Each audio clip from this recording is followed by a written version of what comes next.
Story of the King Who Would Be Stronger Than Fate by Andrew Lang. Once upon a time, far away in the East Country, there lived a king who loved hunting so much that when once there was a deer in sight, he was careless of his own safety. Indeed, he often became quite separated from his nobles and attendants, and in fact was particularly fond of lonely adventures. Another of his favorite amusements was to give out that he was not well and could not be seen, and then, with the knowledge only of his faithful grand wazir, to disguise himself as a peddler, load a donkey with cheap wares, and travel about. In this way, he found out what the common people said about him, and how his judges and governors fulfilled their duties. One day his queen presented him with a baby daughter as beautiful as the dawn, and the king himself was so happy and delighted that for a whole week he forgot to hunt, and spent the time in public and private rejoicing. Not long afterwards, however, he went out after some deer which were to be found in a far corner of his forests. In the course of the beat, his dogs disturbed a beautiful snow-white stag, and directly he saw it, the king determined that he would have it at any cost, so he put the spurs to his horse and followed it as he could gallop. Of course, all his attendants followed at the best speed that they could manage, but the king was so splendidly mounted, and the stag was so swift, that at the end of an hour, the king found that only his favorite hound and himself were in the chase. All the rest were far, far behind and out of sight. Nothing daunted, however, he went on, and on till he perceived that he was entering a valley with great rocky mountains on all sides, and that his horse was getting very tired and trembled at every stride. Worse than all, evening was already drawing on, and the sun would soon set. In vain had he sent arrow after arrow at the beautiful stag. Every shot fell short or went wide of the mark, and at last, just as darkness was setting in, he lost sight altogether of the beast. By this time, his horse could hardly move from fatigue. His hound staggered panting along beside him. He was far away amongst mountains where he had never been before, and had quite missed his way, and not a human creature or dwelling was in sight. All this was very discouraging, but the king would not have minded if he had not lost that beautiful stag that troubled him a good deal. But he never worried over what he could not help. So he got down from his horse, slipped his arm through the bridle, and led the animal along the rough path in hopes of discovering some shepherd's hut, or at least a cave or shelter under some rock where he might pass the night. Presently he heard the sound of rushing water, and made towards it. He toiled over a steep rocky shoulder of a hill, and there just below him was a stream dashing down a precipitous glen, and almost beneath his feet, twinkling and flickering from the level of the torrent, was a dim light, as of a lamp. Towards this light the king with his horse and hound made his way, sliding and stumbling down a steep, stony path. At the bottom, the king found a narrow grassy ledge by the brink of the stream, across which the light from a rude lantern in the mount of a cave shed a broad beam of uncertain light.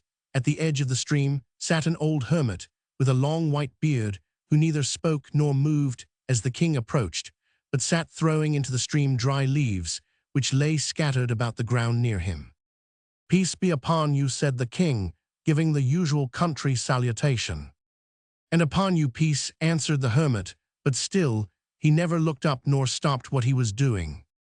For a minute or two the king stood watching him. He noticed that the hermit threw 2 leaves in at a time, and watched them attentively. Sometimes both were carried rapidly down by the stream, sometimes only one leaf was carried off, and the other, after whirling slowly round and round on the edge of the current, would come circling back on an eddy to the hermit's feet. At other times, both leaves were held in the backward eddy, and failed to reach the main current of the noisy stream. "What are you doing?" asked the king at last, and the hermit replied that he was reading the fates of men. Everyone's fate, he said, was settled from the beginning, and whatever it were, there was no escape from it. The king laughed. "I care little," he said, "what my fate may be, but I should be curious to know the fate of my little daughter." "I cannot say," answered the hermit. "Do you not know, then?" demanded the king. "I might know," returned the hermit, "but it is not always wisdom to know much." But the king was not content with this reply, and began to press the old man to say what he knew, which for a long time he would not do. At last, however, the king urged him so greatly that he said, "The king's daughter will marry the son of a poor slave girl called Puruna, who belongs to the king of the land of the north. there is no escaping from fate." The king was wild with anger at hearing these words, but he was also very tired, so he only laughed and answered that he hoped there would be a way out of that fate. Anyhow, then he asked if the hermit could shelter him and his beasts for the night, and the hermit said yes. So very soon the king had watered and tethered his horse, and after a supper of bread and parched peas, lay down in the cave with the hound at his feet and tried to go to sleep. But instead of sleeping, he only lay awake and thought of the hermit's prophecy, and the more he thought of it, the angrier he felt, until he gnashed his teeth and declared that it should never, never come true. Morning came, and the king got up pale and sulky, and after learning from the hermit which path to take, was soon mounted, and found his way home without much difficulty. Directly he reached his palace, he wrote a letter to the king of the land of the north, begging him as a favor to sell him his slave girl Puruna and her son, and saying that if he consented, he would send a messenger to receive them at the river which divided the kingdoms. For 5 days he awaited the reply, and hardly slept or ate, but was as cross as could be all the time. On the 5th day his messenger returned with a letter to say that the king of the land of the north would not sell, but he would give the king the slave girl and her son. The king was overjoyed. He sent for his grand wazir and told him that he was going on one of his lonely expeditions, and that the wazir must invent some excuse to account for his absence. Next, he disguised himself as an ordinary messenger, mounted a swift camel, and sped away to the place where the slave girl was to be handed over to him. When he got there, he gave the messengers who brought her a letter of thanks and a handsome present for their master and rewards for themselves. And then without delay, he took the poor woman and her tiny baby boy up onto his camel and rode off to a wild desert. After riding for a day and a night almost without stopping, he came to a great cave where he made the woman dismount, and taking her and the baby into the cave, he drew his sword, and with one blow chopped her head off. But although his anger made him cruel enough for anything so dreadful, the king felt that he could not turn his great sword on the helpless baby, who he was sure must soon die in this solitary place without its mother. So he left it in the cave where it was, and mounting his camel rode home as fast as he could.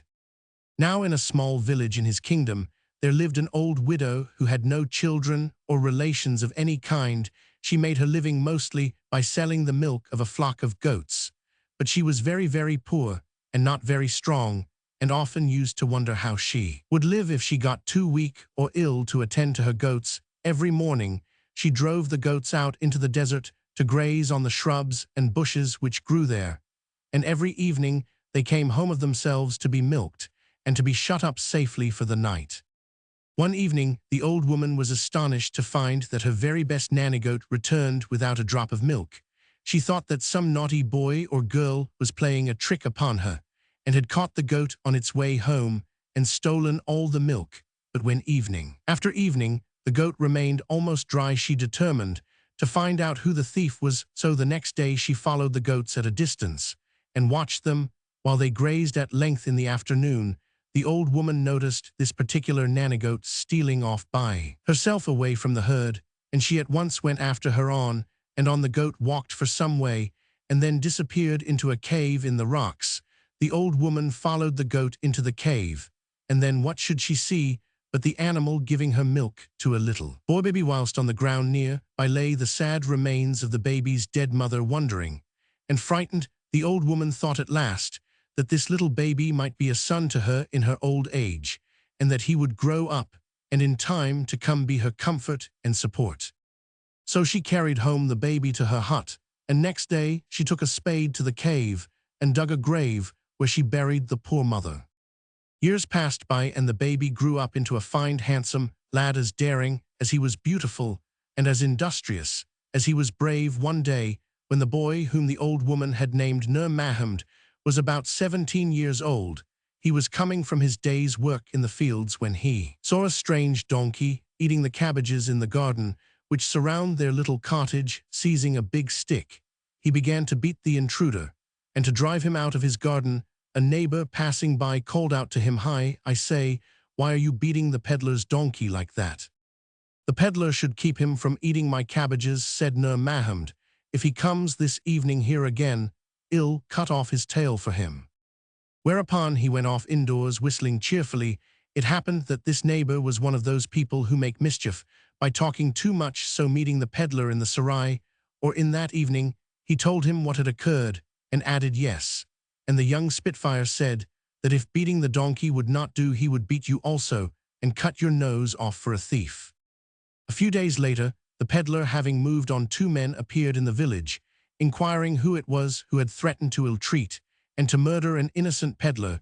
They declared that the peddler, in fear of his life, had complained to the king, and that they had been sent to bring the lawless person who had said these things before the king himself. Of course, they soon found out about the donkey eating Nur Mahmud's cabbages and about the young man's hot words, but although the lad assured them that he had never said anything about murdering anyone, they replied they were ordered to arrest him and bring him to take his trial before the king. So, in spite of his protests and the wails of his mother, he was carried off, and in due time brought before the king. Of course, Nur Mahmud never guessed that the supposed peddler happened to have been the king himself, although nobody knew it. But as he was very angry at what he had been told, he declared that he was going to make an example of this young man, and intended to teach him that even poor traveling peddlers could get justice in his country and be protected from such lawlessness. However, just as he was going to pronounce some very heavy sentence, there was a stir in the court, and up came Nur Mahmud's old mother, weeping and lamenting and begging to be heard. The king ordered her to speak, and she began to plead for the boy, declaring how good he was, and how he was the support of her old age, and if he were put in prison, she would die. The king asked her who she was. She replied that she was his mother. His mother said, "The king, you are too old surely to have so young a son." Then the old woman, in her fright and distress, confessed the whole story of how she found the baby and how she rescued and brought him up, and ended by beseeching the king for mercy.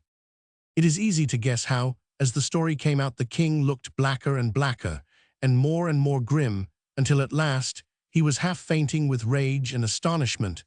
This then was the baby he had left to die after cruelly murdering his mother. Surely fate might have spared him this. He wished he had sufficient excuse to put the boy to death, for the old hermit's prophecy came back to him as strongly as ever. And yet the young man had done nothing bad enough to deserve such a punishment. Everyone would call him a tyrant if he were to give such an order. In fact, he dared not try it. At length he collected himself enough to say, "If this young man will enlist in my army, I will let him off. We have need of such as him, and a little discipline will do him good." Still, the old woman pleaded that she could not live without her son, and was nearly as terrified at the idea of his becoming a soldier as she was at the thought of his being put in prison. But at length, the king determined to get the youth into his clutches, pacified her by promising her a pension large enough to keep her in comfort, and Nur Mahmud, to his own great delight, was duly enrolled in the king's army. As a soldier, Nur Mahmud seemed to be in luck. He was rather surprised, but much pleased to find that he was always one of those chosen when any difficult or dangerous enterprise was afoot. And although he had the narrowest escapes on some occasions, still the very desperateness of the situations in which he found himself gave him special chances of displaying his courage. And as he was also modest and generous, he became a favorite with his officers and his comrades. Thus it was not very surprising that before very long he became enrolled amongst the picked men of the king's bodyguard. The fact is that the king had hoped to have got him killed in some fight or another, but seeing that on the contrary he throve on hard knocks, he was now determined to try more direct and desperate methods. One day soon after Nur Mahmud had entered the bodyguard, he was selected to be one of the soldiers told off to escort the king through the city.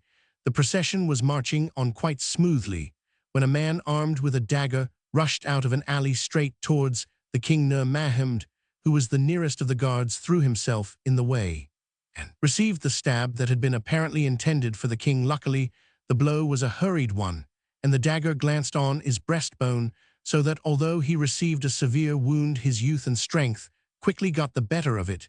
The king was of course obliged to take some notice of this brave deed, and as a reward made him one of his own attendants. After this, the strange adventures the young man passed through were endless. Officers of the bodyguard were often sent on all sorts of secret and difficult errands, and such errands had a curious way of becoming necessary when Nur Mahmud was on duty once, while he was taking a journey, a footbridge gave way under him. Once he was attacked by armed robbers, a rock rolled down upon him. Mountain Pass, a heavy stone coping fell from a roof at his feet. In a narrow city alley altogether, Nur Mahmud began to think that somewhere or other he had made an enemy, but he was light-hearted, and the thought did not much trouble him. He escaped somehow every time, and felt amused rather than anxious about the next adventure.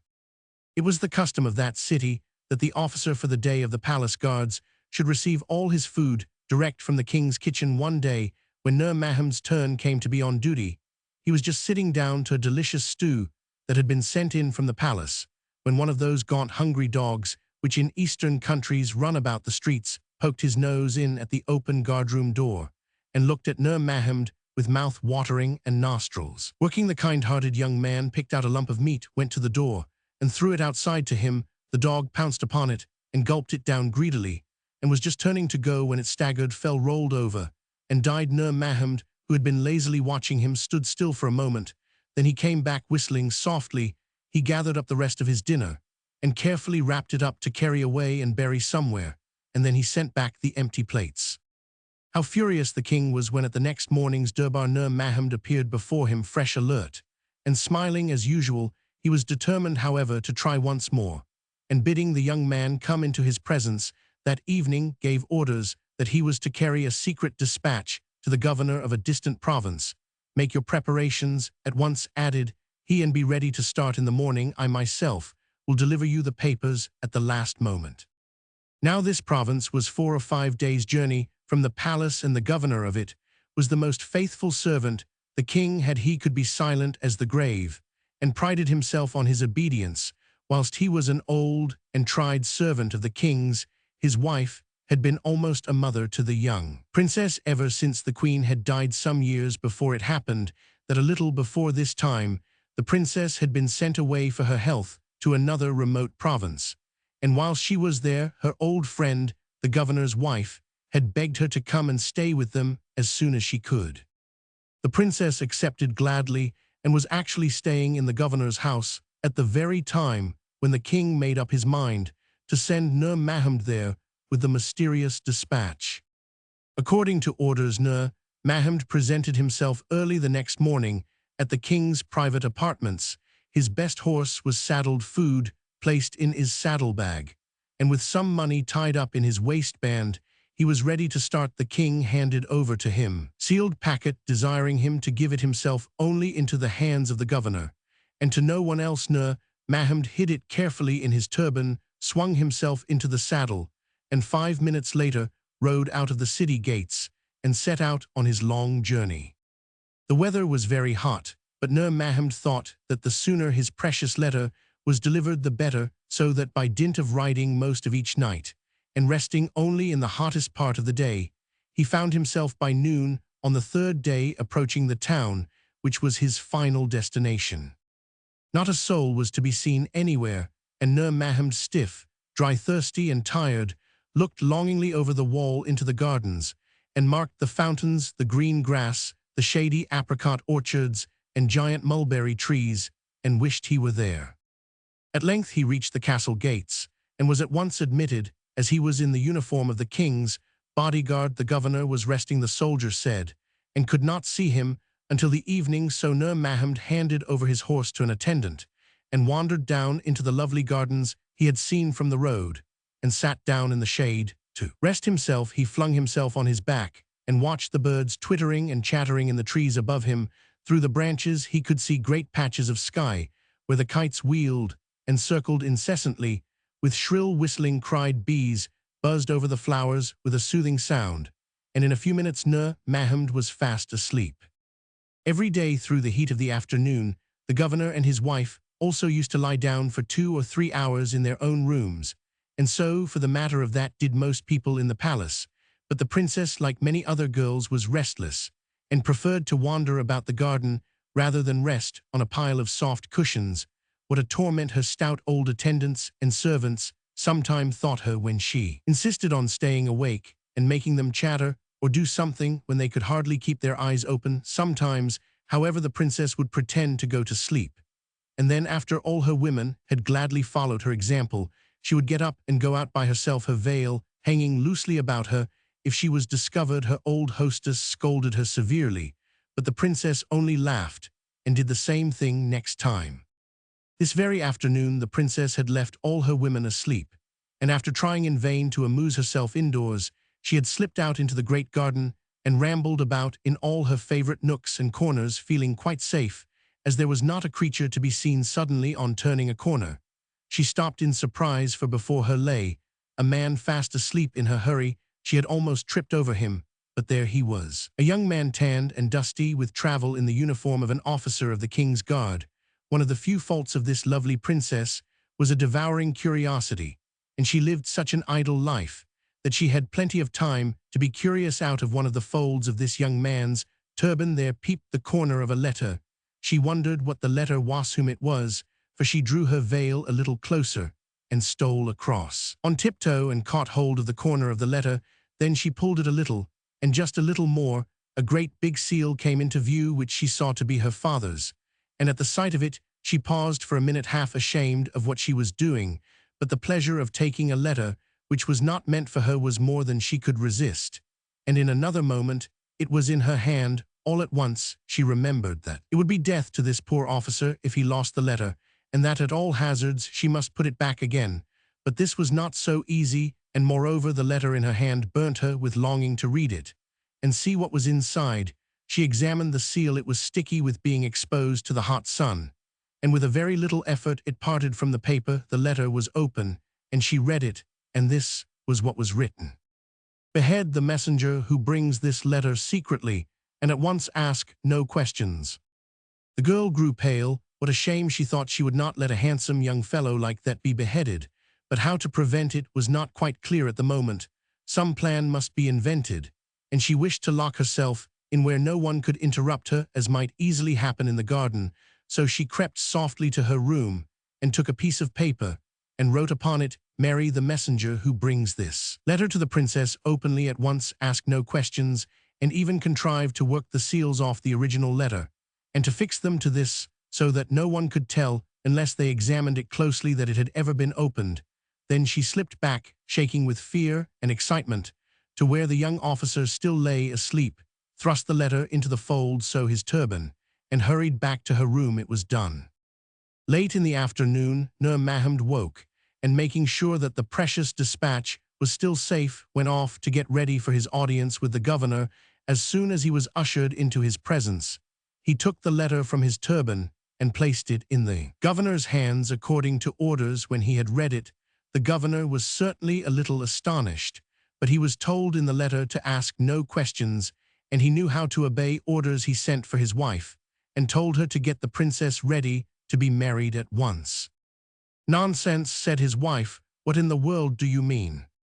"These are the king's commands," he answered. "Go and do as I bid you. The letter says at once, and ask no questions. The marriage, therefore, must take place this evening." In vain did his wife urge every objection. The more she argued, the more determined was her husband. "I know how to obey orders," he said, "and these are as plain as the nose on my face." So the princess was summoned, and somewhat to their surprise, she seemed to take the news very calmly. Next, Nur Mahmud was informed, and he was greatly startled, but of course he could but be delighted at the great and unexpected honor which he thought the king had done him. Then all the castle was turned upside down, and when the news spread in the town that was turned upside down too, everybody ran everywhere and tried to do everything at once. And in the middle of it all, the old governor went about with his hair standing on end, muttering something about obeying orders. And so the marriage was celebrated, and there was a great feast in the castle, and another in the soldiers' barracks, and illuminations all over the town, and in the beautiful gardens, and all the people declared that such a wonderful sight had never been seen, and talked about it to the ends of their lives. The next day the governor dispatched the princess and her bridegroom to the king with a troop of horsemen splendidly dressed, and he sent a mounted messenger on before them with a letter giving the account of the marriage to the king. When the king got the governor's letter, he grew so red in the face that everyone thought he was going to have apoplexy. They were all very anxious to know what had happened, but he rushed off and locked himself into a room where he ramped and raved until he was tired. Then, after a while, he began to think he had better make the best of it, especially as the old governor had been clever enough to send him back his letter, and the king was pretty sure that this was in the princess' handwriting. He was fond of his daughter, and though she had behaved badly, he did not wish to cut her head off, and he did not want people to know the truth, because it would make him look foolish. In fact, the more he considered the matter, the more he felt that he would be wise to put a good face on it, and to let people suppose that he had really brought about the marriage of his own free will. So when the young couple arrived, the king received them with all state, and gave his son-in-law a province to govern. Mahomed soon proved himself as able and honorable a governor as he was a brave soldier, and when the old king died, he became king in his place, and reigned long and happily. Mahomed's old mother lived for a long time in her son's palace, and died in peace. The princess, his wife, although she had got her husband by a trick, found that she could not trick him, and so she never tried, but busied herself in teaching her children and scolding her maids. As for the old hermit, no trace of him was ever discovered, but the cave is there, and the leaves lie thick in front of it unto this day. Told the writer by an Indian.